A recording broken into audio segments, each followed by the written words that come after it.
Hello बच्चों, welcome to my academy. बच्चों, यहाँ पर आपके सामने जो क्वेश्चन दिख रहा है ये क्वेश्चन जेईई मेंस में पूछा गया है और ये क्वेश्चन वेव ऑप्टिक्स चैप्टर से है। तो अगर आपने वेव ऑप्टिक्स पढ़ रखा है या थोड़ा बहुत उसके बारे में जानते हैं, जैसे कि फेज डिफरेंस और रिजल्टेंट इंटेंसिटी या इनके बीच में रिलेशन, तो आप इस क्वेश्चन को बहुत आसानी से समझ पाएंगे। और ये काफी अच्छा क्वेश्चन है। जब अभी हम इसको डिस्कस करेंगे तो आपको समझ में आएगा कि इसमें बहुत छोटी छोटी बातों का ध्यान रखना है अगर आप इस क्वेश्चन को सही करना चाहते हैं। ठीक है बच्चों, यहां पर अगर आप देखें तो इस क्वेश्चन को मैं एक बार एक्सप्लेन कर देता हूं। क्वेश्चन में क्या है कि P और Q दो कोहेरेंट सोर्सेज हैं। आप जानते हैं कोहेरेंट सोर्सेज वो सोर्सेज होते हैं जिनकी वजह से किसी भी पॉइंट पर आप चेक करोगे तो जो फेज डिफरेंस है वो टाइम के साथ चेंज नहीं होगा, यानी कि फेज डिफरेंस उस पॉइंट पर कांस्टेंट रहेगा। तो बच्चों, हमारे पास P और Q यहां पर दो कोहेरेंट सोर्सेज हो गए और तीन अलग अलग लोकेशन दी गई है जहां पर हमें इंटेंसिटी फाइंड करनी है। वो तीन लोकेशन है A, B और C। लेकिन एक बहुत मजेदार बात बच्चों यहां पर बोली गई है, जरा समझिएगा। यहां पर आपको बोला गया है कि phase of P is ahead of that of Q by 90 degree. मतलब बच्चों यहां पर यह है कि जो पॉइंट P है उसका फेज Q के फेज से 90 डिग्री आगे चल रहा है, यानी कि ग्रेटर है, आप ऐसा बोल सकते हो। ठीक है, पहले इस बात को इस पूरे क्वेश्चन में ध्यान रखना पड़ेगा। देखिए यहां पर बच्चों अपने को क्या बोला गया है, जैसे बच्चों अगर आप देखो तो यहां पर एक पॉइंट है P और यहां पर एक पॉइंट है Q। तो आपको क्वेश्चन में एक इंफॉर्मेशन दी गई है जो ये कहती है कि जो पॉइंट P है उसका फेस Q के फेस से 90 डिग्री लीड कर रहा है, आगे है, ज्यादा है, कुछ भी बोल सकते हैं। यानी कि बच्चों अगर हम यहां देखें तो हम कह सकते हैं कि phase of P is equal two phase of Q plus 90 degree, यानी कि π/2। यानी कि Q के फेज से P का फेज 90 डिग्री लीड कर रहा है। ठीक है, और बस जो यही वो इंफॉर्मेशन है जो इस क्वेश्चन को बिल्कुल अलग बना देती है बाकी क्वेश्चन से। अगर आपको यहां पर यह बोला जाता कि भाई P और Q दोनों सेम फेज में हैं और फिर आपसे ABC पर इंटेंसिटीज पूछी जाती तो क्वेश्चन बिल्कुल सिंपल होता। लेकिन जैसे ही बच्चों यहां पर एक इंफॉर्मेशन ऐड कर दी गई कि P का फेस Q के फेस से 90 डिग्री ज्यादा है, यह क्वेश्चन थोड़ा सा एक नेक्स्ट लेवल पे चला गया। चलिए जरा समझने की कोशिश करते हैं यहां पर और क्या क्या पॉइंट्स हैं। बच्चों यहां पर अगर आप देखो तो बोला गया है कि P और Q से जो वेव्स निकलेंगी उनकी इंटेंसिटी इक्वल होंगी। ठीक है, तो मैं मान लेता हूं कि P से और Q से जो इंडिविजुअल वेव निकल रही है उनकी इंटेंसिटी मैं I0 मान लेता हूं। ठीक है, आगे अगर हम देखें तो बच्चों यहां पर एक और इंफॉर्मेशन है।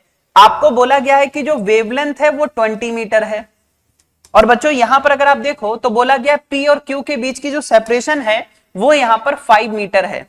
यानी कि P और Q के बीच की सेपरेशन अगर हम देखें PQ तो बच्चों ये 5 मीटर है। थोड़ा सा दिमाग लगाओ तो क्या ये बात आपको समझ में आती है कि जो 5 मीटर है क्या ये बच्चों λ/4 नहीं होगा? मतलब कि अगर वेवलेंथ 20 मीटर है और सेपरेशन 5 मीटर है तो जो सेपरेशन है वो बेसिकली वेवलेंथ का 1/4 है, यानी कि λ/4 है। अब इसके बाद अगर आप देखो बच्चों यहां पर ये तो हो गई λ/4। ठीक है, यहां पर अगर आप देखें ये तो λ/4 हो गया। अब जरा समझिएगा छोटे छोटे पॉइंट्स। सबसे पहले बच्चों मैं यहां पर फाइंड करूंगा, ध्यान से सुनना, मुझे किसी भी पॉइंट पर इंटेंसिटी चाहिए हो। ठीक है, जरा सुनिएगा। अगर एक वेव की इंटेंसिटी I0 है, दूसरी वेव की इंटेंसिटी भी I0 है, तो बच्चों आपको पता है किसी भी पॉइंट पर जब आप रिजल्टेंट इंटेंसिटी निकालोगे तो वो आती है 4I0 cos स्क्वायर और यहां पर बच्चों होता है फेज डिफरेंस बाय 2। ये फॉर्मूला आपने पढ़ा होगा कि अगर दोनों वेव इक्वल इंटेंसिटी की है I0 तो बच्चों रिजल्टेंट इंटेंसिटी होती है 4 into I0 cos square phase difference bye 2।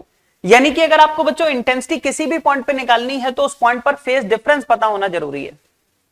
तो मैं तीनों पॉइंट पर सबसे पहले फेज डिफरेंस फाइंड करूंगा। जरा आप समझिएगा, देखिएगा, बहुत इंपॉर्टेंट सेक्शन है। अब बच्चों सबसे पहला पॉइंट हम यहां ले लेते हैं B।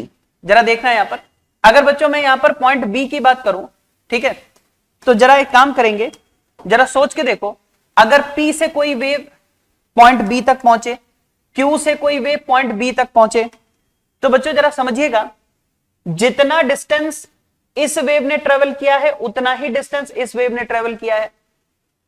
यानी कि डिस्टेंस को देख करके हम देखें तो पाथ डिफरेंस 0 है ना, मतलब जो डिस्टेंस ट्रेवल करके हम वहां तक पहुंच रहे हैं उसके बेसिस पर कोई पाथ डिफरेंस नहीं है। लेकिन जब बच्चों यहां पर आप फेज डिफरेंस निकाल रहे होगे पॉइंट बी पर, जरा ध्यान दीजिएगा, अगर पाथ के बेसिस पर देखें तो कोई फेज डिफरेंस नहीं है, कोई पाथ डिफरेंस नहीं है। लेकिन क्योंकि P पहले से ही Q से कितना आगे है बच्चों, π/2, तो नेट पाथ डिफरेंस यहां पर होगा π/2। बस यही पॉइंट है जो आपको समझना था।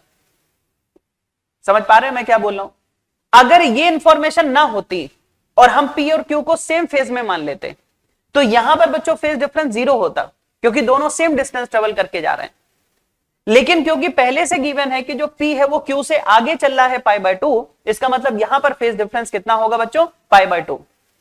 और आप जानते हो कि बच्चों अगर फेज डिफरेंस π/2 है, अगर फेज डिफरेंस π/2 है तो बच्चों इंटेंसिटी जब आप B पर निकालोगे तो ये 2I0 आएगी। ठीक है, आप फेज डिफरेंस यहां रख के देख लो। और वैसे भी आपको पता है कि अगर फेज डिफरेंस π/2 होता है तो I0 + I0 2I0 आता है।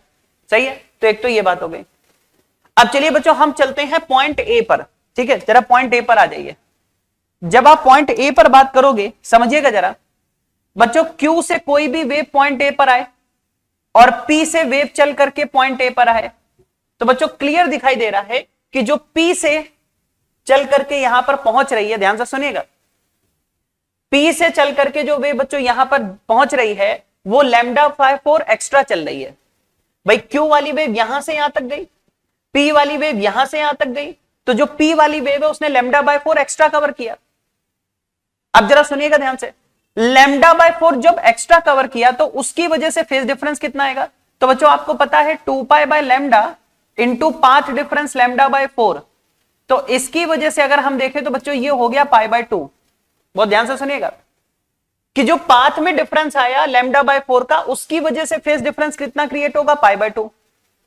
और सुनो, जो P है वो ऑलरेडी Q से कितना ज्यादा था, π/2, यानी कि एक और π/2 है। अब क्वेश्चन ये आता है कि सर पाथ में डिफरेंस की वजह से π/2 का फेज डिफरेंस, और ये ऑलरेडी π/2 आगे था तो उसकी वजह से π/2 का। अब बताइए सर इन दोनों को ऐड करें कि सबट्रैक्ट करें? तो मेरी बात ध्यान से सुनो, आपको समझ में आ जाएगा क्या करें। बच्चों क्वेश्चन में एक तो ये गिवन है कि P का फेज Q से पहले से ही ज्यादा है। ठीक है, लेकिन अगर आप ध्यान से देखो, मैं आपसे अगर क्वेश्चन पूछूं कि भाई Q से चलने वाली वेव पॉइंट ए पर पहले पहुंचेगी कि P से चलने वाली वेव पॉइंट ए पर पहले पहुंचेगी, तो आप क्या बोलोगे कि सर Q पास में है ए के, तो Q से चलने वाली वेव पॉइंट ए पर पहले पहुंचेगी। और जरा सुनो, जो पहले पहुंचेगी वेव वो पहुंचते ही अपना फेज बढ़ाने लगेगी, और जो वेव देर से पहुंचेगी वो फेज में पीछे रह जाएगी। बात समझ आ रही है? Q वाली वेव पॉइंट ए पर पहले पहुंचेगी तो वो फेज में आगे लीड कर जाएगी। तो जरा ध्यान से सुनना, इनिशियली अगर हम देखें तो P आगे था π/2, लेकिन पाथ डिफरेंस के बेसिस पर देखें तो Q जल्दी पहुंचेगा, यानी कि Q फेज में आगे हो जाएगा।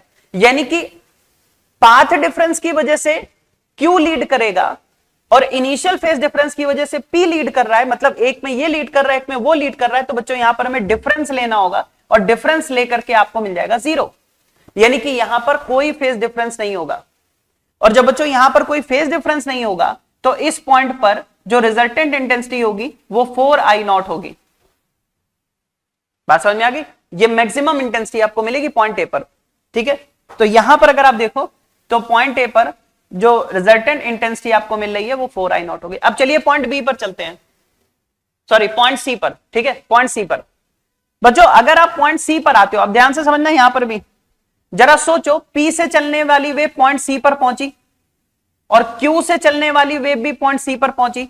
अब मैं क्या बोल रहा हूं सुनो बच्चों, P से चलने वाली वेव जब यहां पहुंचेगी और Q से चलने वाली वेव यहां पहुंचेगी, तो Q से चलने वाली वेव को P वाली वेव से λ/4 ज्यादा ट्रेवल करना होगा, और उस λ/4 की वजह से फिर से π/2 का डिफरेंस आएगा। यानी कि बच्चों यहां की बात करें तो हम क्या बोलेंगे कि पाथ में डिफरेंस की वजह से π/2 का फेज डिफरेंस आया, और इनिशियल फेज डिफरेंस की वजह से π/2 का फेज डिफरेंस है ही। अब आप फिर से सोचो उसको ऐड करेंगे कि सबट्रैक्ट करेंगे, तो फिर से वही लॉजिक लगाओ। बच्चों P पॉइंट सी के पास है तो P वाली वेव पॉइंट सी पर पहले पहुंचेगी, और जो पहले पहुंचेगा वो फेज में भी आगे निकल जाएगा। भाई जो पहले पहुंचेगा वो फेज बढ़ाना स्टार्ट कर देगा पहले, तो फेज में लीड भी कौन करेगा? पी वाली वेव। यानी कि पी वाली वेव फेज में आगे होगी पाथ डिफरेंस की वजह से, और इनिशियल फेज डिफरेंस की वजह से भी पी लीड कर रहा है। जब दोनों तरीके से पी ही लीड कर रहा है तो नेट पाथ डिफरेंस बच्चों यहां पर आ गया पाई रेडियन। और बच्चों जब पाई रेडियन का फेज डिफरेंस होता है तो ये डिस्ट्रक्टिव इंटरफेरेंस होता है, और डिस्ट्रक्टिव इंटरफेरेंस की वजह से बच्चों यहां पर जो रिजल्टेंट इंटेंसिटी मिलेगी वो 0 हो जाएगी। तो बच्चों यहां पर अगर आप देखो तो भाई ए बी सी, तो ए पर इंटेंसिटी कितनी है 4I0, बी पर इंटेंसिटी बच्चों यहां पर कितनी है 2I0, और सी पर इंटेंसिटी कितनी है 0। बच्चों अगर हम इसको पूरे को 2I0 से डिवाइड कर दें तो ये 2 हो जाएगा, ये 1 हो जाएगा, ये 0 हो जाएगा। मतलब बच्चों यहां पर अगर आप देखो तो आंसर कौन सा करेक्ट होगा? 210, यानी कि सेकंड ऑप्शन बच्चों यहां पर इसका करेक्ट है। तो मुझे लगता है आपको ये क्वेश्चन समझ में आ गया होगा। और बच्चों ये क्वेश्चन आप ये मान करके चलिए नीट के लिए काफी इंपॉर्टेंट हो सकता है, ठीक है। मतलब कि आपके छोटे छोटे कॉन्सेप्ट, देखिए मैंने एक ही बात बोली, इस क्वेश्चन में सिर्फ एक पॉइंट है जो इसको खास बनाता है, वो ये है जो इनिशियल फेज डिफरेंस दिया गया है वो। तो एक बार इस पूरे क्वेश्चन को अच्छे से देख लीजिए, समझ लीजिए। Thank you.